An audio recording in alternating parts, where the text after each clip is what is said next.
जब भी C-17 किसी दूसरे देश में उतरता है, लोगों के अंदर एक उत्साह होता है कि भारत आ गया है, भारत की फ़ौजें आ गई हैं, अब मदद ज़रूर मिलेगी। देखिए, काम सब करते हैं, बट अगर कोई वो भी प्रधानमंत्री जैसा शख्स अगर आकर आपको प्रोत्साहित करे इस चीज़ के लिए, तो डेफिनेटली आप सबका मनोबल बढ़ता है और आप लोग हमेशा तैयार रहते हैं आगे से फिर से ये काम करने के लिए। एयरपोर्ट से हम वापस आ रहे थे तो हम सबके आंखों में आंसू थे कि हम वहाँ जो लोगों के साथ बॉन्ड बनाया उनसे जुदा हुए हैं, तो उनको छोड़ते हुए हमें दुख हो रहा था, क्योंकि हमें लग रहा था कि हमारे बहुत ही करीबी हैं।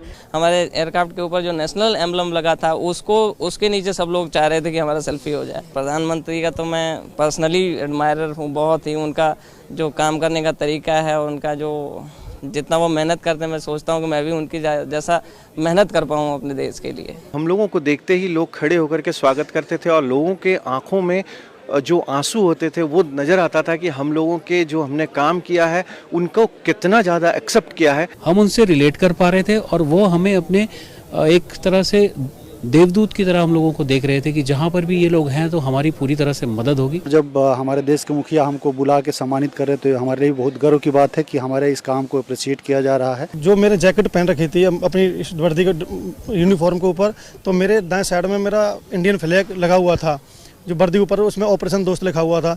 तो बार बार मेरे को वो जैकेट लेने की बोल रहा था कि अपनी जैकेट दे दो। मैंने मना किया कि ये मेरी यूनिफॉर्म है, तो बोला कि I like your Indian flag and I respect Indian flag.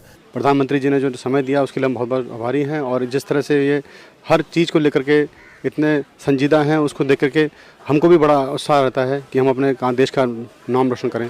हमारे रेस्क्यू ऑपरेशन के तहत हमने अर्थक्वेक के 80 घंटे बाद और 104 घंटे के बाद 2 बच्चियों को जिंदा रबल्स के बीच में से बचाया, जो एक बहुत बड़ी अचीवमेंट है हमारी। और वहाँ हमारे काम की और हमारे जो वैल्यू सिस्टम है हमारी सभ्यता की, वो वहाँ पर इतनी तारीफ हुई कि हर कोई चाहता था कि हम किसी न किसी तरीके से हिंदुस्तान से जुड़े। सभी ने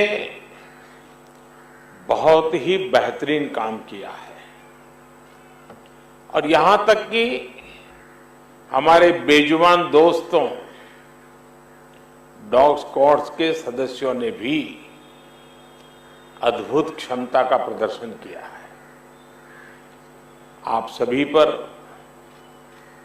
देश को बहुत गर्व है। साथियों, हमारी संस्कृति ने हमें वसुधैव कुटुंबकम की सीख दी है, और ये मंत्र जिस श्लोक से निकले हैं वो बहुत ही प्रेरक है। अयम निजः परोवेति गणना लघु चेतसा उदार चरिता नाम तू वसुधैव कुटुंबकम। अर्थात बड़े हृदय वाले लोग अपने पराये की गणना नहीं करते। उदार चरित्र वालों के लिए पूरी पृथ्वी ही अपना परिवार होती है, यानी वो जीव मात्र को अपना मानकर उनकी सेवा करते हैं। साथियों, तुर्की हो या फिर सीरिया हो, पूरी टीम ने इन्हीं भारतीय संस्कारों का एक प्रकार से प्रकटीकरण किया है। हम पूरे विश्व को एक परिवार मानते हैं। ऐसे में परिवार के किसी भी सदस्य पर अगर कोई संकट आए तो भारत का धर्म है, भारत का कर्तव्य है उसकी मदद के लिए तेजी से आगे बढ़ना। देश कोई भी हो,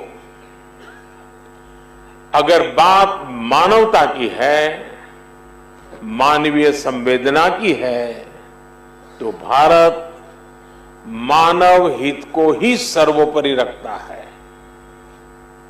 साथियों, प्राकृतिक आपदा के समय इस बात का बहुत महत्व होता है कि सहायता कितनी तेजी से पहुंचाई गई। जैसे एक्सीडेंट के समय गोल्डन आवर कहते हैं, इनका भी एक गोल्डन टाइम होता है। सहायता करने वाली टीम कितनी तेजी से पहुंची। तुर्की में भूकंप के बाद आप सभी जितनी जल्दी वहां पहुंचे, इसने पूरे विश्व का ध्यान आपकी ओर खींचा है। ये आपकी प्रिपेयर्डनेस को दिखाता है, आपकी ट्रेनिंग की कुशलता को दिखाता है। पूरे 10 दिनों तक जिस प्रकार आपने पूरी निष्ठा से वहां हर चुनौती का सामना करते हुए काम किया, वो वाकई प्रेरणादायक है। हम सभी ने वो तस्वीरें देखी हैं जब एक मां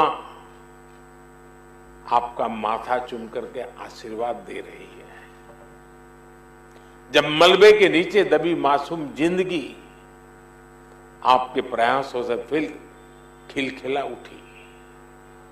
मलबे के बीच एक तरह से आप भी वहां मौत से मुकाबला कर रहे थे, लेकिन मैं ये भी कहूंगा कि वहां से आने वाली हर तस्वीर के साथ पूरा देश गर्व से भर रहा था।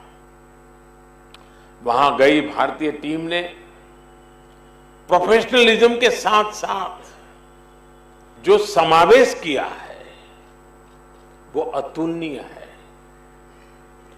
ये तब और भी बहुत काम आता है जब व्यक्ति ट्रॉमा से गुजर रहा होता है, जो कोई अपना सब कुछ गंवाकर होश में आने की कोशिश कर रहा होता है।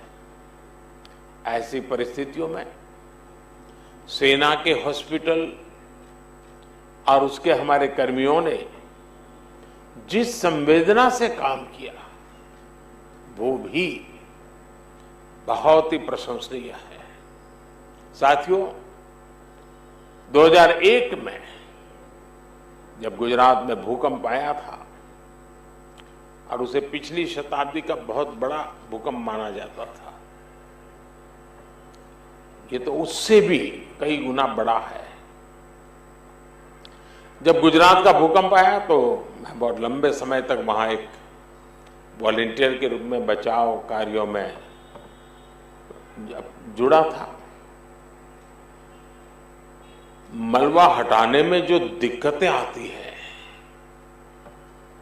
मलबे में लोगों को खोजना कितना मुश्किल होता है, खाने पीने की दिक्कत कितनी होती है, दवाइयों से लेकर अस्पताल की जो जरूरत होती है। और मैंने तो देखा था भूज का तो पूरा अस्पताल ही ध्वस्त हो गया था, यानी पूरी व्यवस्था ही तबाह हो चुकी थी। और उसका मुझे फर्स्ट हैंड एक्सपीरियंस रहा है।